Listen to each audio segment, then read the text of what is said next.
Então, falando do Kuyper e dessa graça comum, o Kuyper estabeleceu 2 princípios e 2 conceitos muito interessantes que são complementares, apesar de parecer contraditórios, mas não são. Ambos são bíblicos. O primeiro deles é a teologia que ele chama de... Pode colocar para a gente aqui? De antítese. E o outro, graça comum. O que é a antítese? A antítese para o Kuyper é aquilo que faz com que o mundo seja diferente da igreja. É a partir daquele conceito de que os filhos da luz não podem ter intimidades com os filhos das trevas, não pode ter comunhão com os filhos das trevas. Então, essa doutrina, ela ressalta essa diferença, esse chamado à santidade da igreja, de ser diferente, de ser um povo separado. Mas a graça comum, também ressaltada pelo Kuyper, fala justamente do contrário, daquilo que existe de convergência. O sol, um pôr do sol, uma paisagem bonita, nós vamos, poxa, isso é uma criação de Deus. Deus pode ser reconhecido pela sua criação. Uma revelação natural. Não é uma revelação salvífica. Ela não gera dentro de nós uma renovação do coração. E aí é o terceiro ponto que eu queria colocar aqui para a gente. É a graça especial que regenera o coração daqueles que são eleitos por Deus. Ou seja, a revelação especial de Cristo Jesus provoca dentro de nós um novo nascimento, mas a graça comum não. A graça comum está ligada com uma outra perspectiva de Deus. Ela tem uma dupla função no homem. A primeira função da graça comum ela restringe o mal que o homem é capaz de fazer porque está longe de Deus. Então, toda a maldade que o homem é capaz de fazer, pela graça comum de Deus, ela é de alguma forma amortecida. E uma segunda coisa que a graça comum faz é capacita para o bem. Então, nós temos uma visão, vamos dizer assim, negativa e positiva, né, da graça comum. O que ela tem de negativo ela barra, né, ela ameniza o mal que o homem é capaz de fazer. E, por outro lado, o lado positivo, ela capacita o homem para o bem. Então, é por isso que nós podemos muito bem entender o bem, o belo, o bom, que todo homem é capaz de fazer, independente da sua fé ou do seu relacionamento com Deus. Porque o próprio Deus é gracioso com o homem, a tal ponto de permitir com que todo homem, atuar no coração de todo homem, a ponto de restringir o mal que ele é capaz de fazer e capacitá-lo para ele fazer coisas boas e belas. Isso porque, então, qual é a missão, aquilo que brota de cada uma dessas revelações de Deus, de cada uma dessas graças de Deus?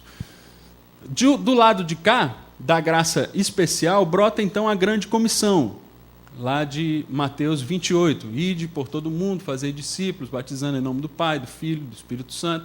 Então nós temos uma missão de levar o Evangelho, de transbordar dessa graça salvífica a outras pessoas. Mas também temos o mandato cultural,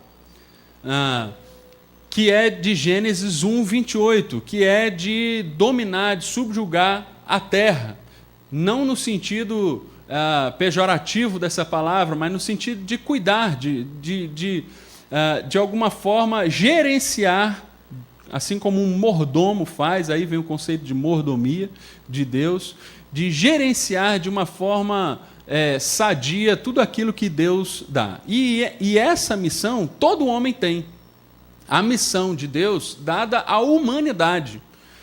Acreditando ou não nela e de quem a deu, tendo essa consciência de Deus pessoal ou não, todo homem tem isso. De alguma forma ele exerce através da sua profissão, uns melhor, outros piores, mas de certa forma a humanidade como um todo tem exercido esse mandato cultural de dominar a terra. Nesse sentido, então, o nosso tema se estabelece, porque se a gente pensar a partir da antítese, lá do Kuyper, a gente vai ver que nós temos uma divergência da fé. Somos diferentes. Nem todo mundo possui a graça comum, nem todo mundo fala a graça especial, né? Nem todo mundo faz parte desse corpo, nem todo mundo acredita em Cristo dessa forma, né? Somos, de alguma forma, separados do mundo, né? A partir dessa divergência da fé.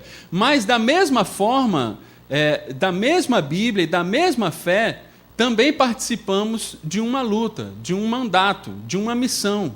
E aqueles que entendem a missão dessa forma, aqueles que já fazem parte da graça especial, olham para o mundo de uma maneira também especial e reconhecem no mundo uma ação de Deus que transcendem os muros da igreja evangélica, que transcendem a sua própria fé. Deus atua além dos muros que nós estabelecemos como religião.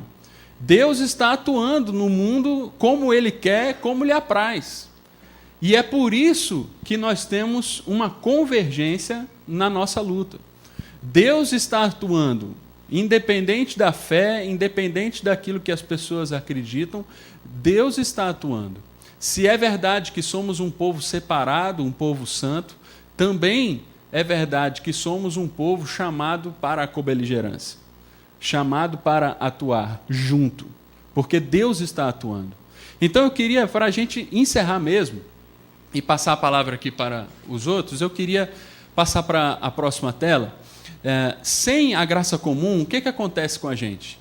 Primeiro, a gente pode pensar que a gente é autossuficiente, que somos um povo que pode existir sozinho, que ninguém mais tem nada a nos acrescentar, que a gente se basta, que de alguma forma eu não preciso de mais ninguém. E daí surge a cultura do gueto, do gospel, né? Daquilo que se fecha nas suas paredes e não se abre a ninguém, porque a gente acaba achando que é autossuficiente. Depois, a gente pode pensar também, a gente não consegue reconhecer a ação de Deus através de outras culturas e outras religiões.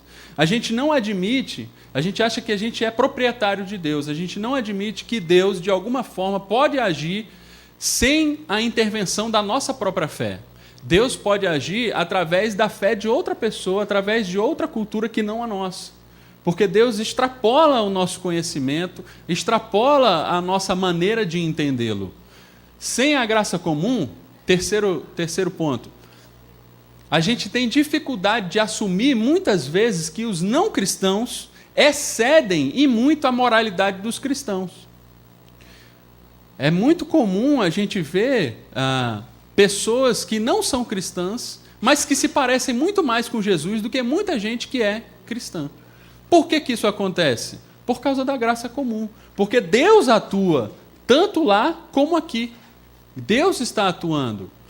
E, por último, sem me deter muito, não há cobeligerância. Sem graça comum, a gente não pode, não existe cobeligerância. Se a gente não entender que há uma graça de Deus, há uma bênção de Deus que é comum a nós cristãos e aos não cristãos, nós não temos base para a cobeligerância. É preciso entender isso. E, por último, então, alguns cuidados que a gente precisa ter com essa ideia para que não fique nenhum mal-entendido.